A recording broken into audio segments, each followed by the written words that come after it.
Olá, sejam bem-vindas e bem-vindos ao podcast do MNDE, o monitor do novo debate econômico. O MNDE atua como espaço para promover o debate sobre as novas maneiras de pensar a economia que hoje circulam na esfera pública, até recentemente dominada pela visão ortodoxa. O site novodebateeconômico.org.br conta com um blog de artigos de autoria de especialistas convidados, podcasts, textos produzidos a partir de dados de pesquisas e um glossário explicando os principais conceitos envolvidos no novo debate econômico, como aqueles relativos aos temas do meio ambiente, igualdade de gênero, povos originários, inclusão racial e, claro, economia. Hoje vamos falar sobre a conjuntura econômica brasileira. Para isso, convidamos Júlia Braga, coordenadora de acompanhamento e estudos da conjuntura do Instituto de Pesquisa Econômica e Aplicada, professora associada da Universidade Federal Fluminense e co-editora da Review of Keynesian Economics. Seja bem-vinda, Júlia. Bom, obrigada, Eduardo. É um prazer estar aqui com vocês. Eu agradeço o convite e a oportunidade de falar um pouco sobre a conjuntura econômica e de divulgar o trabalho que a gente vem realizando lá na coordenação de conjuntura econômica do IPEA. E para me acompanhar neste programa, conto mais uma vez com a participação do pesquisador do MNDE, doutor em economia pelo FRJ e professor na mesma universidade. Bem-vindo, Luciano. Valeu, Dudu. Olá, Júlia. Bacana estar aqui, falar um pouquinho sobre conjuntura, né? Temos perspectiva de melhora na economia e vamos ao debate. Então vamos lá. Júlia, no primeiro semestre nós tivemos surpresas muito agradáveis para o Brasil, principalmente na questão econômica. O governo Lula superou expectativas do mercado em termos do crescimento, enquanto nós também notamos que a inflação veio caindo nesses primeiros meses do ano. Antes da gente iniciar uma análise de macroeconomia do governo, vamos discutir um pouquinho sobre questões internacionais para a gente poder entender como está o contexto internacional, para a gente poder passar para a questão do Brasil de fato.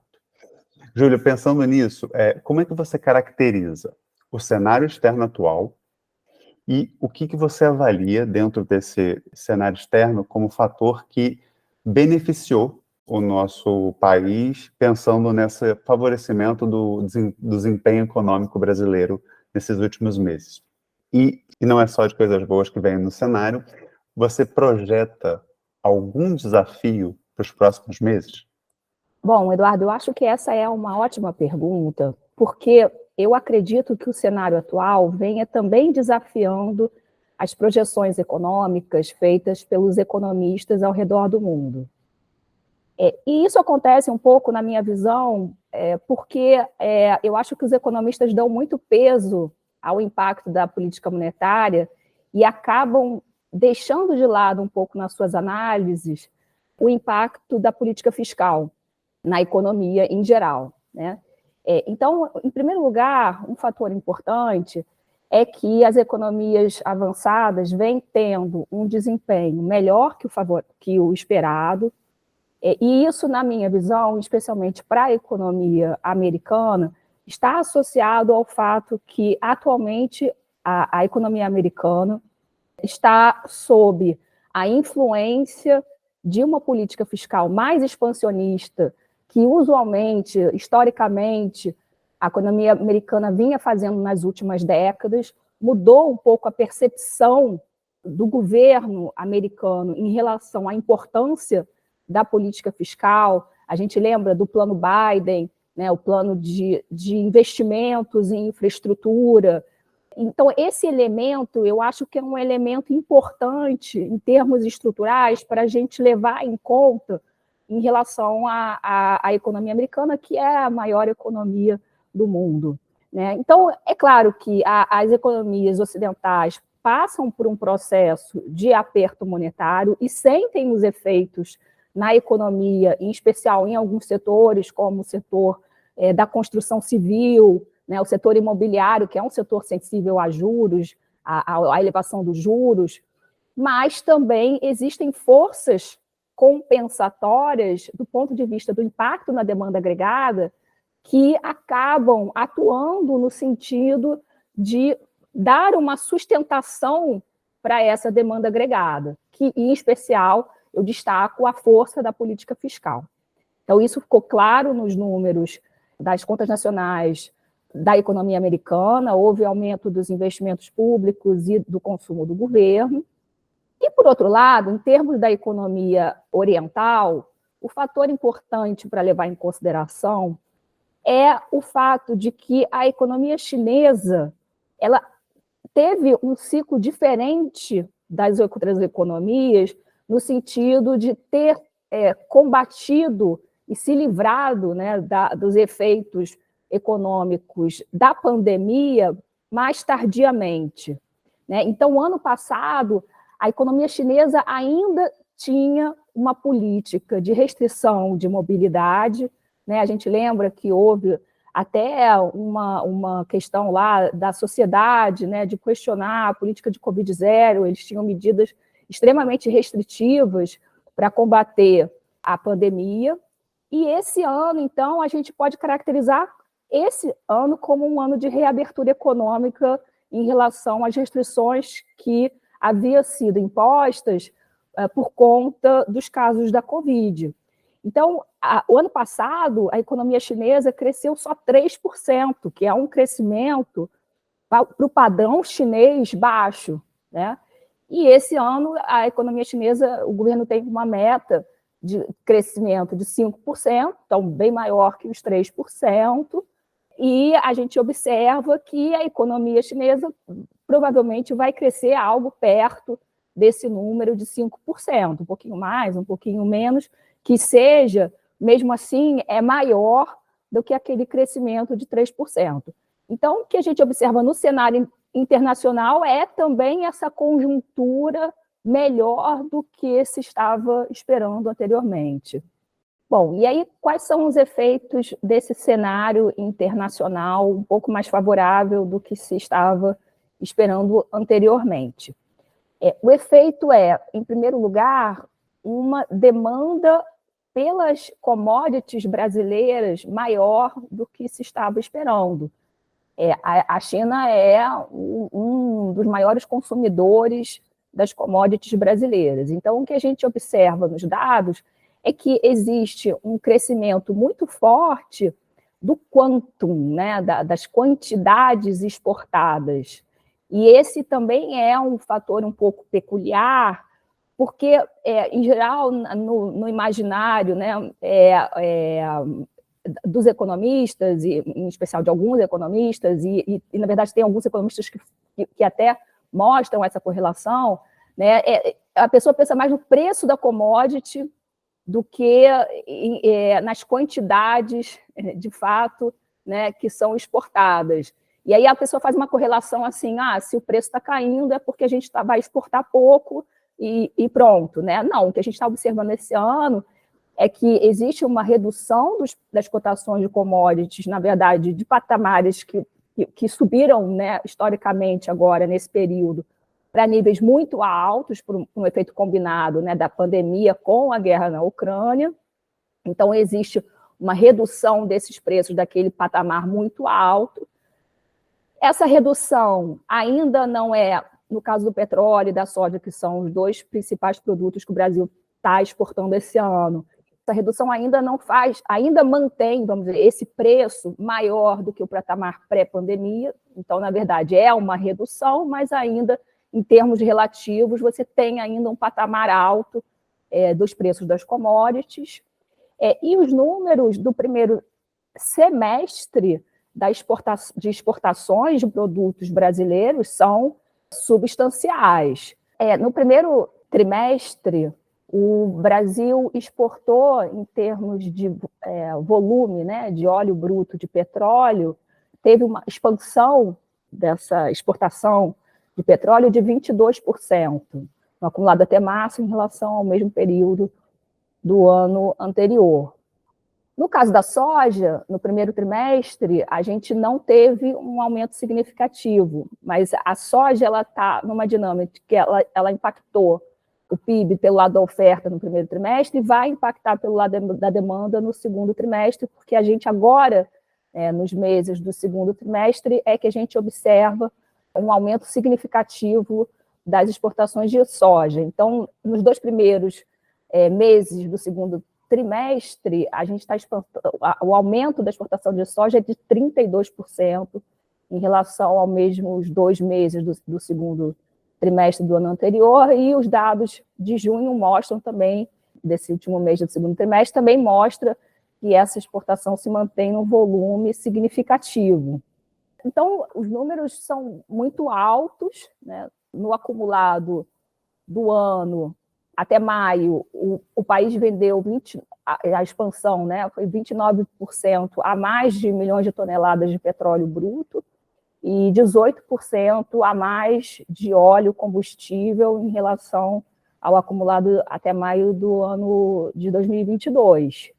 Então, são números significativos. E mesmo o minério, que é uma commodity que vem não tem um desempenho tão significativo quanto o petróleo e a soja, no acumulado até maio tem uma expansão de 10% da quantidade exportada de minério de ferro, assim como outros produtos da pauta exportadora, como aeronaves e equipamentos, uma expansão de 24% no acumulado até maio. Então, assim, são números de 2 dígitos, né?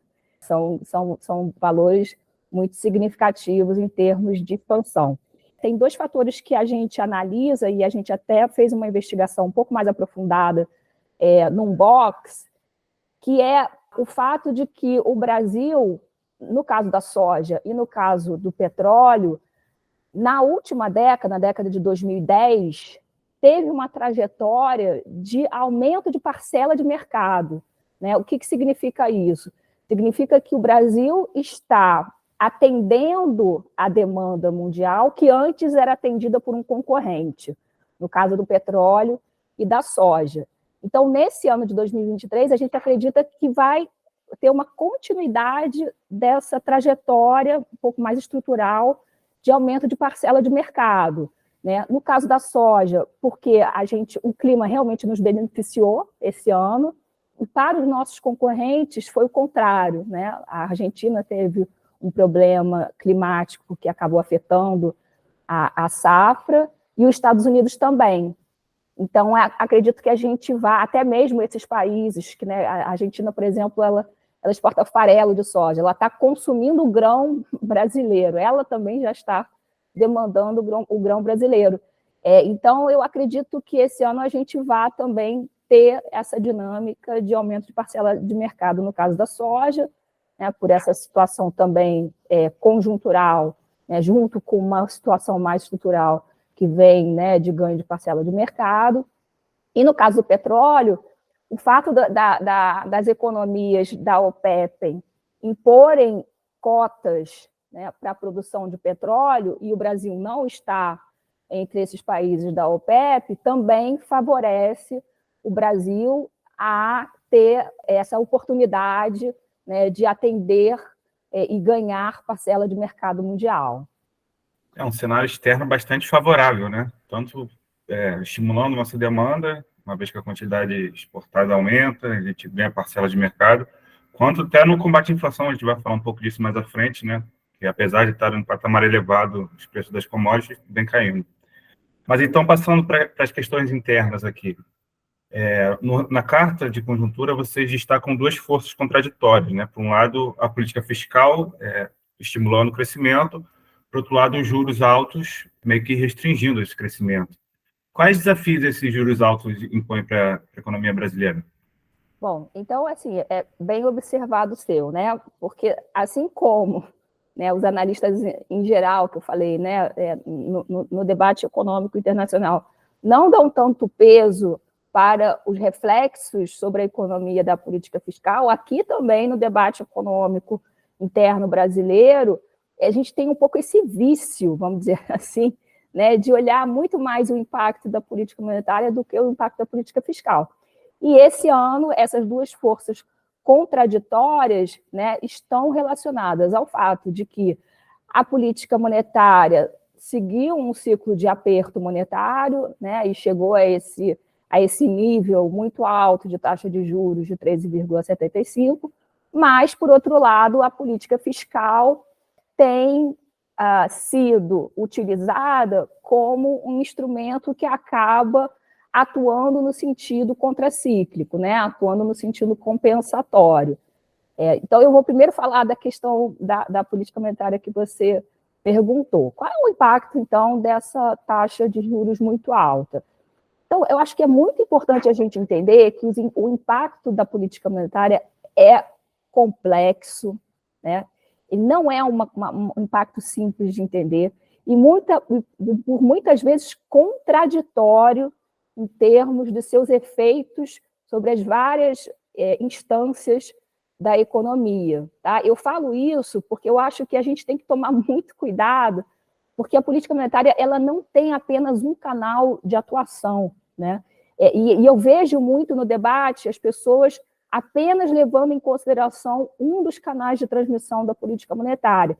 A política monetária, especialmente na economia brasileira, que é uma economia, um país emergente, um país que sofre com as mudanças da liquidez internacional, né? Em especial no Brasil, né, a política monetária tem efeitos muito contraditórios. Tá? Então, por um lado, essa elevação de taxa de juros, ela aumenta a fragilidade financeira das famílias e das empresas. Em que sentido? As famílias estão com um comprometimento da renda mensal muito alto para o pagamento de juros e amortização das suas dívidas. Então, esse indicador está na máxima histórica desde 2007, alcançou 28%. Então, 28% da renda familiar, tipicamente, é destinada a amortizar dívida e pagar os juros, né, os serviços dessa dívida. Tá? E isso, é claro, que acaba afetando a capacidade dessas famílias e acaba restringindo, né, também a demanda dessas famílias por um crédito que vá ser destinado à compra de um bem durável. Né? Elas estão tentando só se manter ali, tentando só demandar aquilo que é essencial, vamos dizer assim, né? Na sua rotina, que é mais baseado em bens essenciais, né? Do orçamento familiar, moradia, alimentos, né? Bens não duráveis. Né? Então, as famílias estão endividadas no cartão de crédito e no cheque especial, que são linhas de crédito que são destinadas ao pagamento corriqueiro, né? Que é associado à própria sobrevivência humana, e são linhas, por outro lado, tipicamente com taxas de juros mais altas que outras linhas, né, de crédito. Então, isso também faz com que influencia, vamos dizer, nesse maior comprometimento da renda para o pagamento dos juros. E as empresas também estão com problema nos seus balanços associados a esse ciclo de aperto monetário. Tem um número maior de empresas que estão com um endividamento considerado acima do ideal na relação de alguns indicadores de solvência e liquidez. Então, por exemplo, a relação entre a dívida e o lucro antes de juros, impostos, depreciação e amortização, né, o EBITDA, também aumentou bastante. Essas empresas passaram por um processo, nos últimos anos, né, de endividamento e de captação no mercado de capitais por meio de títulos de dívida e acesso ao crédito bancário. Né? Então, elas acabaram se alavancando demais e agora elas estão com dificuldades financeiras relacionadas a essa alavancagem, além do fato, né, de que durante a pandemia o governo acabou adotando medidas para ajudar essas empresas e agora elas têm que regularizar, por exemplo, o pagamento de impostos que antes elas não estavam, que elas estavam isentas, né, de pagar. Então, isso tudo comprometeu o balanço dessas empresas, em especial empresas do setor de varejo, né? A gente viu aí a novela das Americanas e outras empresas que a gente sabe do noticiário, e o CEMEC fez esse levantamento de empresas com problema no balanço. E aí o que a gente observa é que essas empresas estão com dificuldade para financiar até mesmo capital de giro, que é aquele capital que é necessário para o dia a dia, né, da operação da empresa. E aí o BNDES, por exemplo, está tentando oferecer linhas de capital de giro com juros mais baixos do que aquele praticado no mercado, né, mas mesmo assim, mesmo com as medidas de crédito direcionado, que a gente observa que para as empresas existe uma redução das concessões de crédito. Então, isso acaba sendo um fator restritivo no sentido de que aquelas empresas, por enquanto, não vão, por exemplo, pensar em aumentar a capacidade produtiva, né? Não vão realizar investimentos produtivos.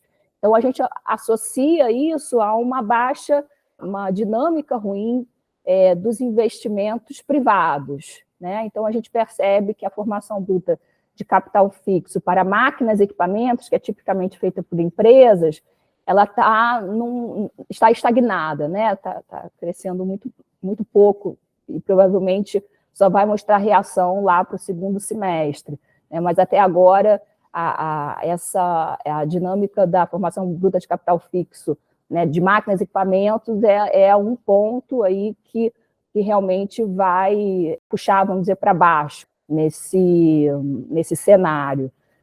Existem também aí algumas medidas compensatórias, por exemplo, a gente observa que o investimento da formação bruta de capital fixo, da administração pública, ele teve um aumento nos últimos trimestres e se manteve num patamar alto em relação ao PIB, e isso a gente, então, associa um pouco ao fato de que o investimento em construção não está com uma dinâmica tão ruim quanto o investimento em máquinas e equipamentos. Acumulado em 12 meses, o investimento em construção está crescendo 5%, o que novamente, é algo que surpreenderia se você só pensar no fator da política monetária, porque investimento em construção é sensível à taxa de juros, mas como não se pensa em outros elementos que acabam influenciando essas decisões e o resultado, né, que é, por exemplo, via atuação do setor público, acaba que a gente tinha uma expectativa diferente em relação à dinâmica também dos investimentos privados. Mas, então, voltando à sua pergunta,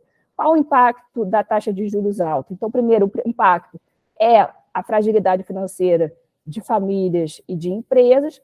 Por outro lado, uma taxa de juros alta significa que existe um diferencial alto de juros, e isso é um fator de atração de capital de curto prazo, né? É um fator de atração e que acaba sendo refletido na taxa de câmbio, né? Então, a taxa de câmbio ela sofre a influência de diversos fatores, dentre eles, o principal é a dinâmica da liquidez internacional, e a gente observa que agora, no segundo semestre, né, teve esse processo de valorização cambial associado a uma melhora dos indicadores de prêmio de risco, não só do Brasil, mas de vários países da América Latina, e a gente interpreta que essa melhora da liquidez internacional e desses indicadores de prêmio de risco estão associados a realmente esse cenário de que o Federal Reserve acabou conseguindo debelar a crise bancária, que foi formada lá por volta de março, sem ter um efeito contágio para as economias emergentes, e agora ele passa por um período de um interregno benigno, que a gente chama, né? Uma pausa na elevação da taxa de juros, e isso sempre é um fator que melhora, né? Uma pausa na elevação da Federal Fund Rate, e isso é sempre um fator que melhora a liquidez internacional. Então, voltando novamente à sua pergunta, por outro lado, a taxa de juros alta, ela é um elemento, né, uma das forças que atua nesse sentido da valorização cambial, e a valorização cambial acaba tendo um impacto deflacionário para a economia e, portanto, acaba ajudando no aumento do poder de compra das famílias, né, da renda familiar. Então, é um pouco contraditório mesmo, né, esse efeito da taxa de juros, né, porque a taxa de câmbio sofre influência da política monetária, numa economia como a nossa, que é uma economia de capital aberto, né, que existe livre movimentação de capitais, e os títulos públicos brasileiros concorrem, entre aspas, com os títulos públicos das economias avançadas, e isso tem uma força deflacionária, e como a economia brasileira é uma economia continental, é uma economia em que o mercado interno é muito importante para o crescimento econômico, né? O consumo das famílias é a componente, de longe, de maior peso do PIB, acaba que isso tem um reflexo, né, estimulativo para a demanda agregada. Você já citou dois fatores que contribuem para essa queda na inflação que a gente vem observando, né? Por um lado, a valorização cambial, causada muito pelos juros altos. Por outro, a queda do preço das commodities, apesar de estar em um patamar muito elevado, como você destacou. São esses os principais fatores que explicam a queda da inflação que a gente vem observando? Que outros pontos a gente pode destacar nesse sentido? Exatamente, são esses fatores principais. Esses fatores agora atuam na mesma direção, num sentido deflacionário. A taxa de câmbio ela influencia tanto os preços importados, né, e isso acaba influenciando o preço no atacado, quanto também tem um canal de transmissão dos preços dos bens comercializáveis em geral. Como é que o preço da commodity influencia no preço interno? As commodities a gente não exporta, né? Sim, a gente exporta, né? Mas isso tem um canal de transmissão que afeta o preço interno. Como é que isso se dá? Pelo fato de que o exportador ele vai sempre fazer uma conta no sentido de que ele vai cobrar internamente pelo aquele mesmo produto que ele vende no mercado internacional um preço que seja tão vantajoso quanto o preço que ele pode cobrar no mercado internacional. E esse preço no mercado internacional está baseado na cotação internacional em dólar, e aí, para fazer a equivalência ao preço interno, ele vai converter para o real brasileiro. Então, se tem uma queda do preço em dólar e um processo de valorização do real, o preço interno que faz essa equivalência é menor. Então, ele acaba reduzindo, isso acaba tendo um impacto, e é uma coisa que a gente observa, essa correlação entre os preços dos produtos, não só importados, mas também os preços dos produtos exportados pelo Brasil e os preços no atacado. Tanto é assim que a gente observa que os preços no atacado que estão caindo são justamente aqueles associados aos produtos das commodities agrícolas, né? E no preço ao consumidor também são os alimentos, né? E, além disso, né, o preço das commodities energéticas, né, no preço do atacado, né, associado a petróleo. E também no preço ao consumidor são os combustíveis, né? Então, essa equivalência, vamos dizer, do preço, a lei do preço único, né, que a gente estuda na economia, ela é o canal de transmissão das cotações internacionais das commodities para os preços internos e que passa também pela taxa de câmbio. Então, a gente está vendo um cenário bastante favorável para a economia brasileira, né? Além dessa inflação caindo, como a gente já comentou, as expectativas de crescimento estão cada vez sendo revisadas para cima.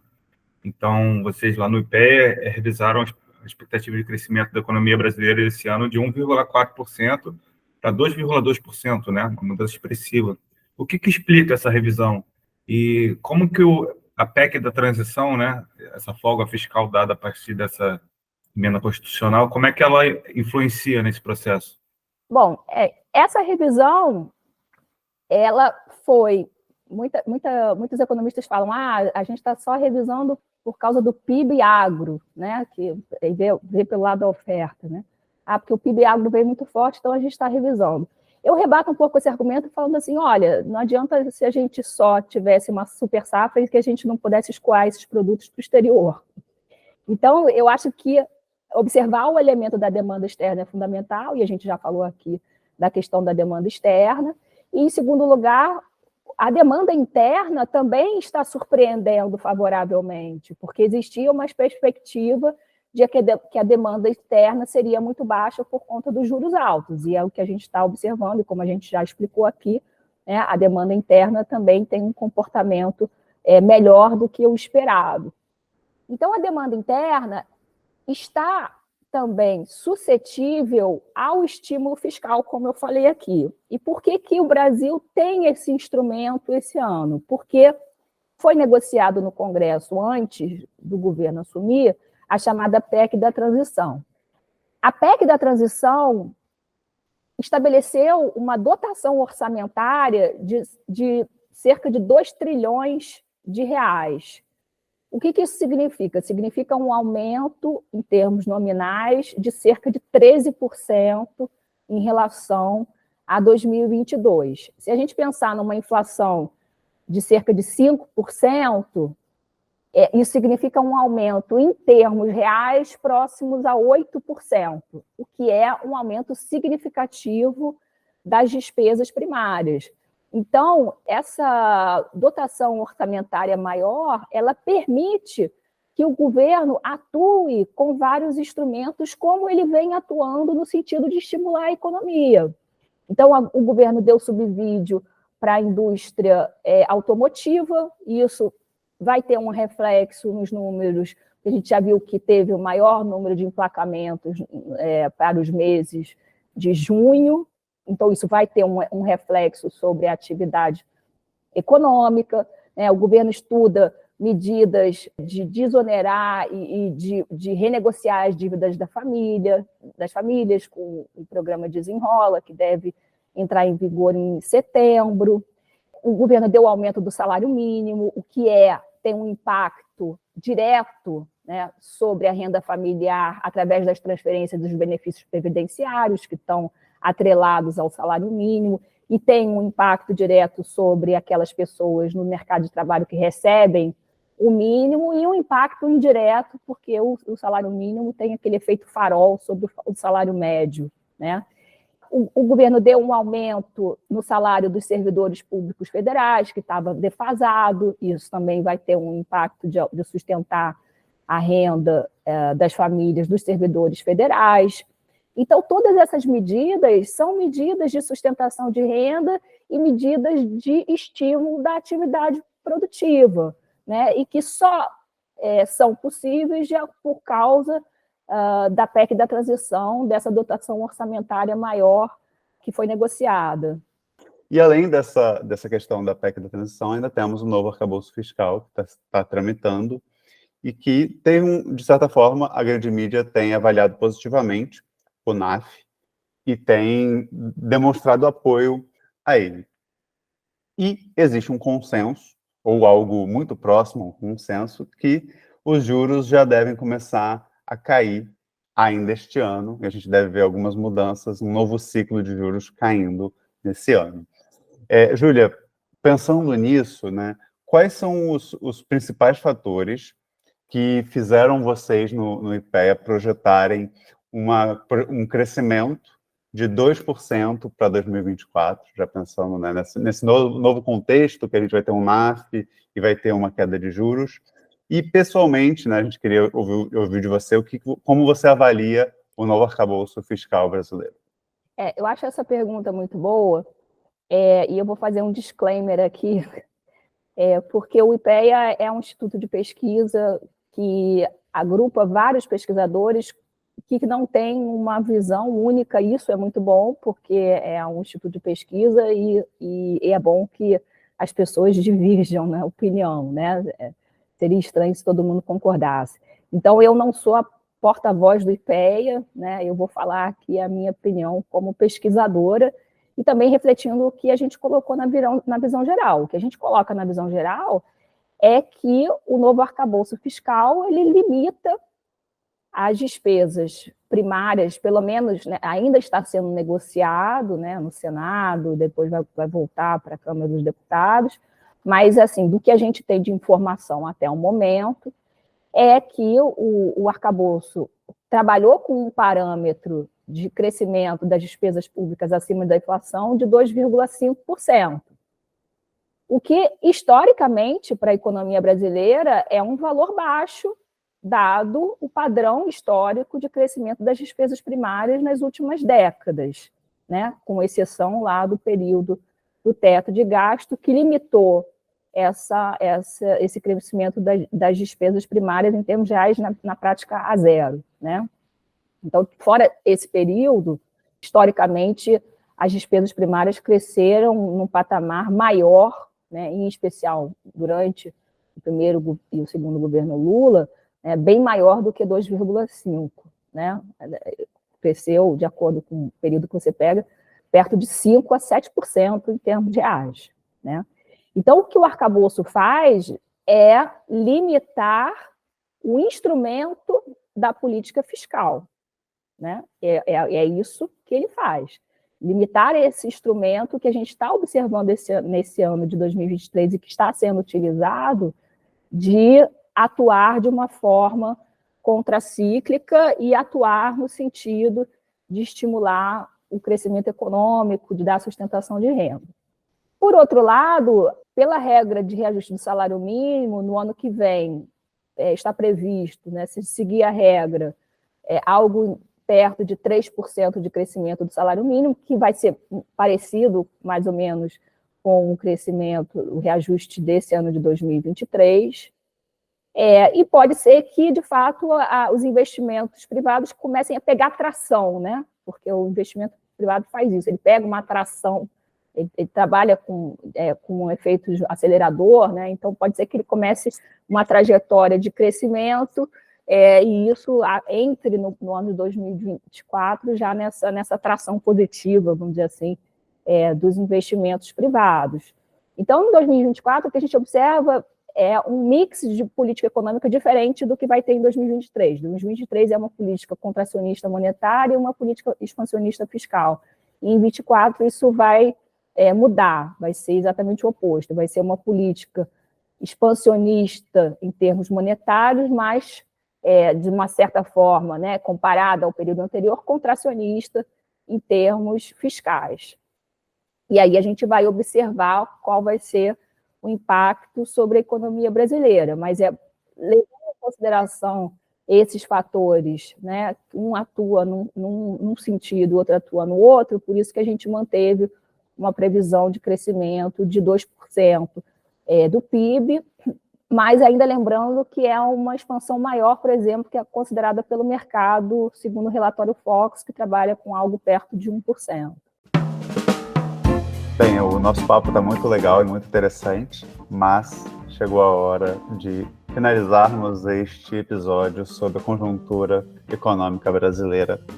Quero agradecer, então, a nossa convidada, Júlia Braga. Júlia, prazer enorme ter você como nossa convidada nesse podcast. Muito obrigado por ter partilhado com os nossos ouvintes um pouquinho sobre o relatório de conjuntura do IPEA e sobre as suas opiniões a respeito do tema. Obrigada a vocês, gente. Foi um prazer estar aqui falando com vocês. Luciano, novamente, muito obrigado pela parceria nesse episódio do podcast da MNDE. Valeu, Dudu. Muito obrigado, Júlia. E é sempre muito bom dar notícias boas, né? Ainda que as perspectivas não sejam tão boas quanto a gente gostaria, mas melhor é sempre bem-vindo. E é isso. Quero agradecer também a você que está nos ouvindo até agora. Não esqueça de dar o like neste episódio do podcast e compartilhar com todos os seus amigos. Até a próxima!